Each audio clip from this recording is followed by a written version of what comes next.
What up? I think this is going to be the first episode in my How to Make a Beat in FL Studio series. I'm trying to do a bunch of them, just make really simple beats and sort of try to explain everything that I do along the way. Maybe a little bit about the template, or EQing, or compression, or just a little bit of everything. So, let's get it going. So I'm going to start with drums and just kind of make something simple, and then as we go I can kind of build it up. Need a good kick. I like that one because it's got a little bit more like mid-range and high-end tone. So a good starting point. Here's a thing right out of the gate is just, if you're new to FL Studio, I've literally written these guys emails about it. This default volume for just when you drag a sample in is instantly setting you up for failure in your mix. What I do is I just call it 12 o'clock in it. I just go turn it straight to 12 o'clock. Every single sample that I drag in, it's like a deep part of my muscle memory to just go turn that down a little bit, save yourself some headroom. We could turn it up later, but turning stuff down later is always a bummer. Hi-hats. And I'm just gonna make a little 1-bar groove, and then we'll expand from there once I have drums picked. I never like to think too hard about the drums, like the drum selection in the beginning. When I'm just trying to like get an idea started, I'll kind of just, if something catches my ear, like that's pretty good mid-range. Let's drop this down to like 132.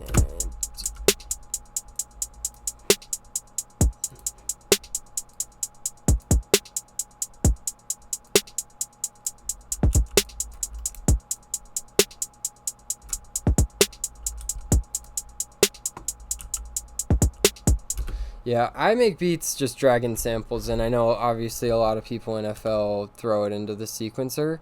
I just like the control of this. I like being able to, like you saw me sort of instantly just go grab these kicks. Since they're so close together, I don't want them to have quite as much of a tail as the other kicks. It's so much easier to do little stuff like that, where like I want this hi-hat to be quick, a little quicker, less tail on it.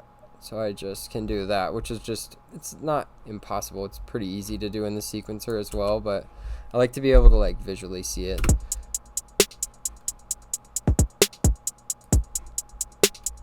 Cool. First thing I'm going to do is just go link this kick to my mixer. And so you should probably, if you don't have a template, you should go watch my video on how to make and route a template really quick, because that will help you out a ton with your workflow. And I mean, the real reason I like preach template is because you can have a consistent workflow. Where I used to, when I first started, I remember I was like making a bunch of beats, and just like one would sound really good and one would sound terrible and one would be, you know, too much low end. And it's because I had no consistency in the way I was doing it. I was just dragging stuff in, sort of like making a mess out of the mixer. And now that I have this template, like you'll see, it's just I know my kick goes on channel 1. That's where that's where the kick is in my template. Snares on 3. Anything like hi-hat related is on 11. And now these are just routed inside of the mixer immediately, which makes my life a whole lot easier. You can see down on my analyzer that we do have some like kind of big spikes inside of, what is it? The snare's really spiky. So obviously I don't even think I did the 12 o'clock thing. Yeah, so we got a 12 o'clock that. And hi-hat's always under, where hi-hats are a little quieter always.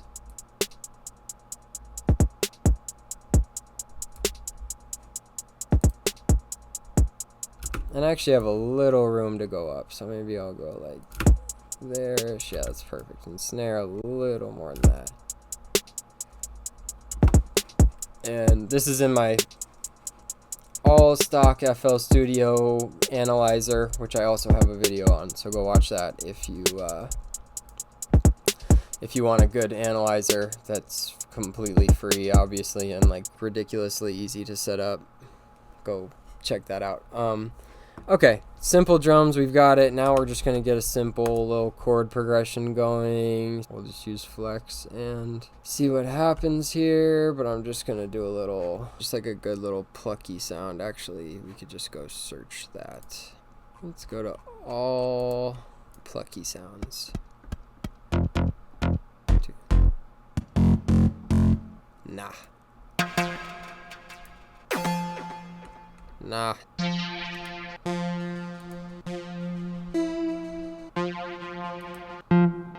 Something about Flex that I know a lot of people are using Flex, but it's pretty nice. Like, I know a ton of these pluck presets are going to have delay on them that I don't want. So I'm going to go turn the delay off, but then you can lock it. So when you change presets, it stays locked with the delay off. And yeah, that makes my life a little easier. I'm actually going to do that for the reverb too, but we'll probably turn that back on.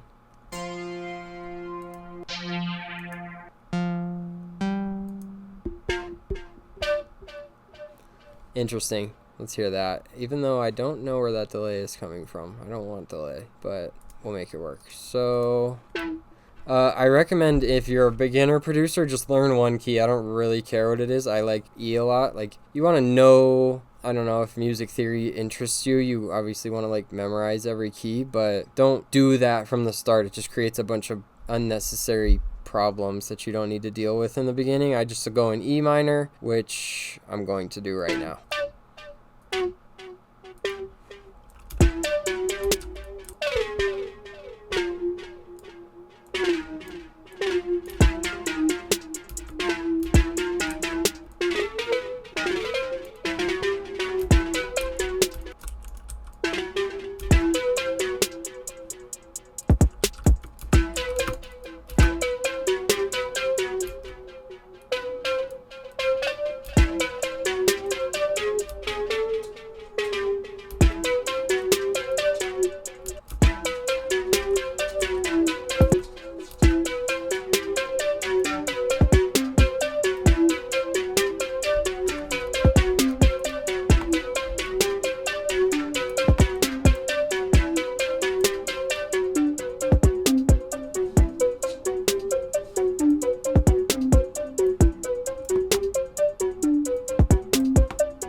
Okay, kind of boring in the rhythm, but I like the melody of it. So we're just going to mess around. I'm just going to bump some of these around and kind of see if we can get some interesting little rhythms happening.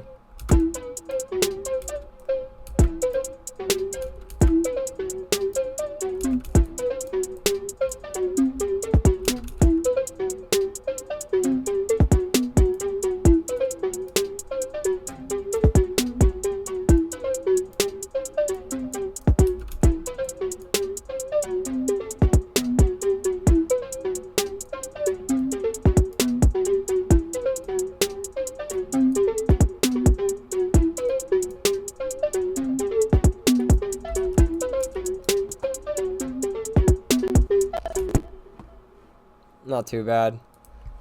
I am not liking that delay on this though, I can't lie. Not liking that delay at all.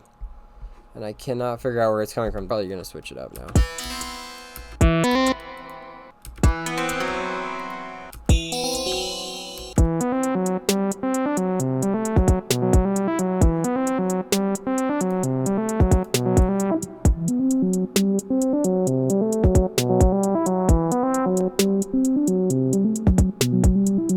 An easy, very cool way to make movement in anything is just to filter it in as the part kind of progresses. Super slow filter, but I'm just going to create an automation clip out of this filter. I kind of liked that idea. And it's just going to go super slow across the entire thing. Actually, way less than that.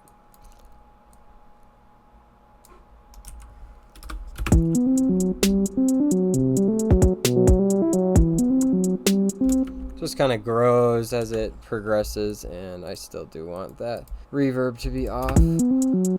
Nah, just less.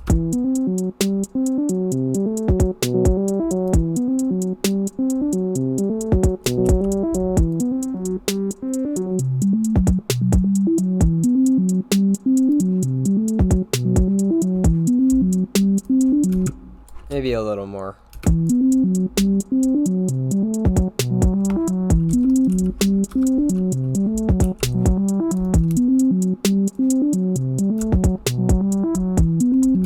Alright, first thing I want to do really quick, I gotta go back to these drums for just a second. I'm gonna make them bigger. I've got a really easy, quick way. Like, there's obviously a ton of ways to make your drums big, but you could use the wave shaper, and I have a preset that I use.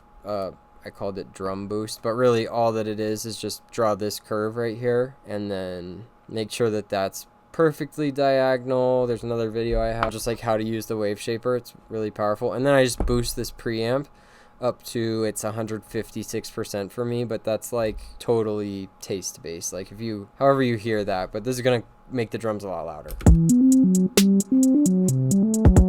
That's with them, and then this is without.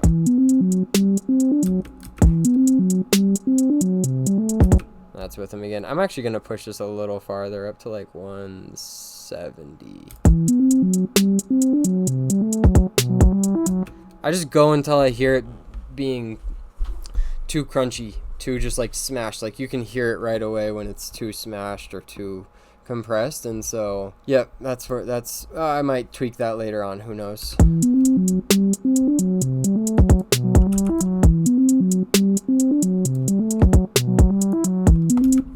Now let's throw a little 808 in there, just keep it simple. But one important thing, maybe I'll just use flex 808s, but sample obviously would work as well, just like from a sample pack. But I do like using 808s from plugins a lot, because sometimes I don't trust 808 samples to like be in C, and so they can get confusing. Obviously you can force it into C using like Newtone or something like that, or some pitch corrector, but I just going with just these stock 808s inside of Flex usually can get the job done. We'll probably click through them, but I want to go reference the low notes, or the kind of root notes of this chord progression, which seem to be E, G, C, B. Okay, so let's get this 808 going. E, G, C. That's getting pretty low. That's about as low as you ever want a sub to go, so I don't know what I'm going to do. I'll probably go higher octave with these. C, B.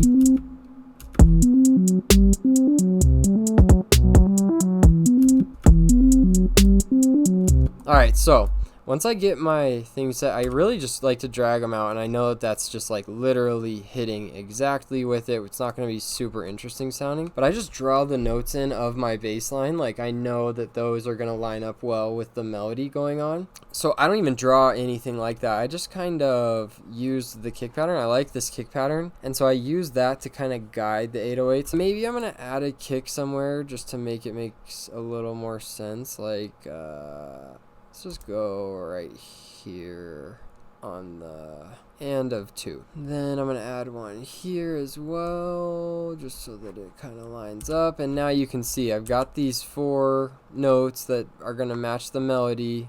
Very boring in rhythm, but what I'm going to do is just go cut them up to kind of follow along with the kick pattern. And you can press Ctrl G to just put them all into one, group the notes all together. So I'm always just like chopping stuff and then grouping them and chopping and grouping, and it's a really easy way to get the whole track kind of locked in with itself.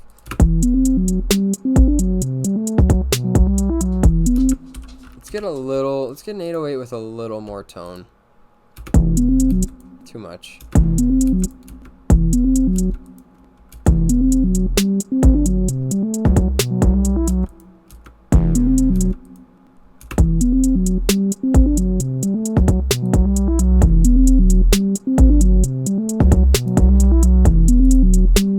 Okay, we need a sidechain, which is set up in my template, so we're not really going to get a how to sidechain right now, but I'll definitely break that down a little bit more. I have a video about it if you want to go look at it. So what I'm going to do is link this to my channel 35, which is the first channel of my bass bus inside of my mixer, and inside of my bass bus I have 2 pre-set up sidechains just for the kick and the snare, which is pretty much usually all I ever sidechain, and then I just go tweak the amount per track, and so it's never like I just turn those on and never go check the sidechain. They're already routed and set up, and now I just need to tweak the threshold to see how much.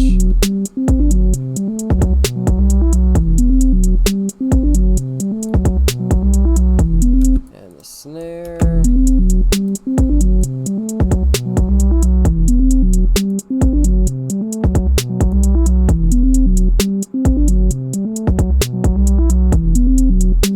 Like I said, we're just going to keep this beat like real simple. I'm not going to go really deep into it. I more want to talk about the process, and then we can go, in other videos, we can go deeper into that whole topic of like getting into the weeds about it. Here we have a melody, just a simple 808 and some very simple drums, and for me that's like a lot of what I need, because now I sort of have the core of what this track's going to be. So this is the way that I arrange. Once I just do the process that we just did, I'm just going to copy this over a few times, like maybe to here, bunch of the exact same thing.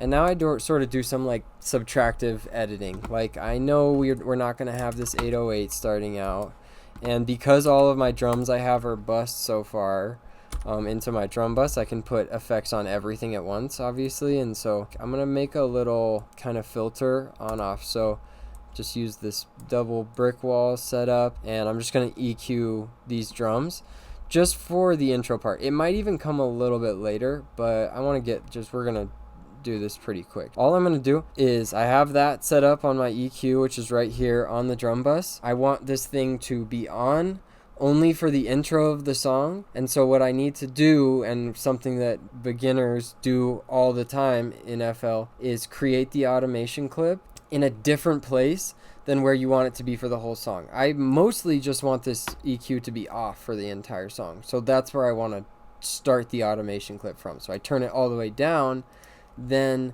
draw the automation clip. That's like super important. So here's that automation clip, and we don't need this whole chunk, so I'm just going to draw it right there.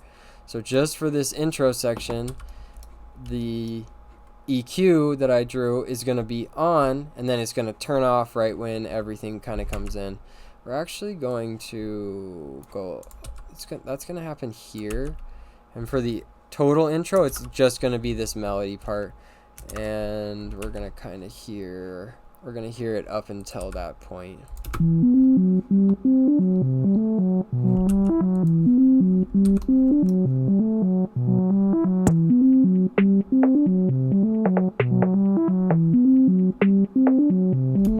So you can see we've got super EQ drums right there, and it's still such a clunky transitions between the parts, but at least I'm starting to see a song come together. Like if you're in your first couple years of FL, you should have no other goal, period, except for make as many songs as you possibly can, because there's nothing more important than building a workflow in this program so that you can create quickly, and there's no better way to do that than just to make a bunch of kind of random stuff that with like no goal of making something insanely good, just make stuff, you know? Let's hear it as the EQ filter turns off and the 808 comes in.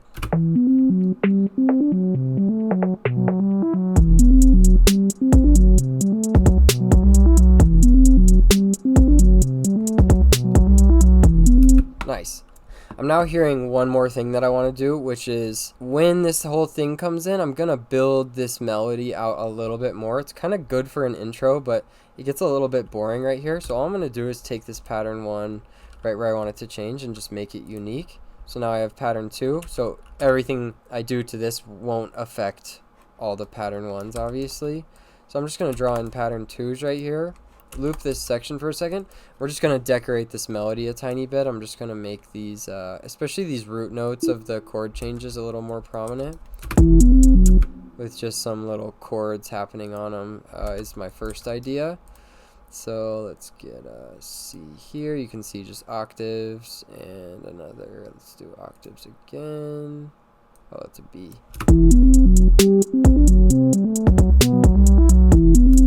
Maybe we'll even go with a low octave of each one of these, kind of hanging on.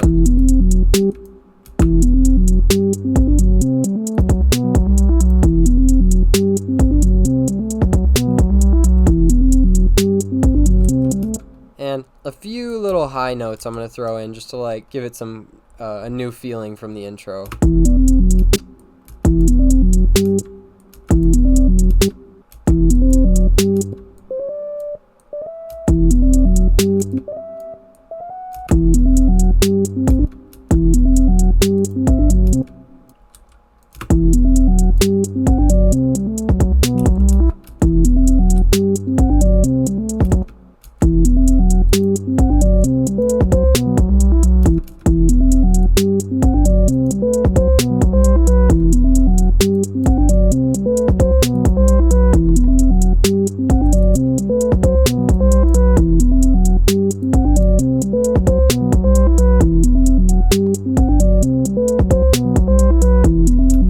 Nice. Yeah, those little high notes kind of add a lot. And we're going to listen to it just one more time, coming from the filtered drums part.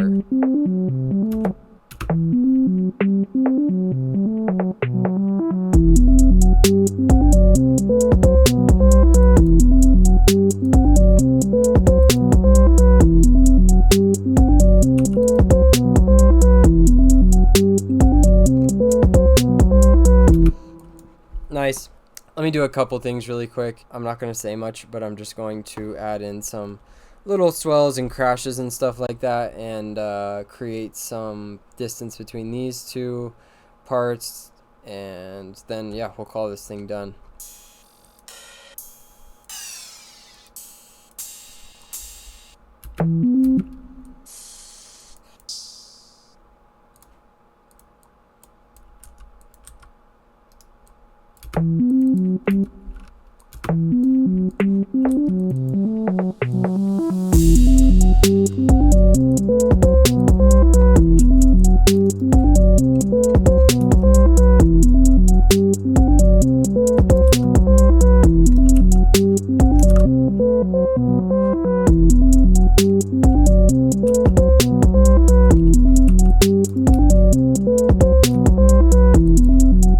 Okay, yeah, so I did like nothing. It's just pretty much I put a reverse crash into a crash on the one of the entire phrase, and then I just cut everything out right here except for the melody. And now all I'm going to do, you know, if we go to the end of this loop, we got like a minute.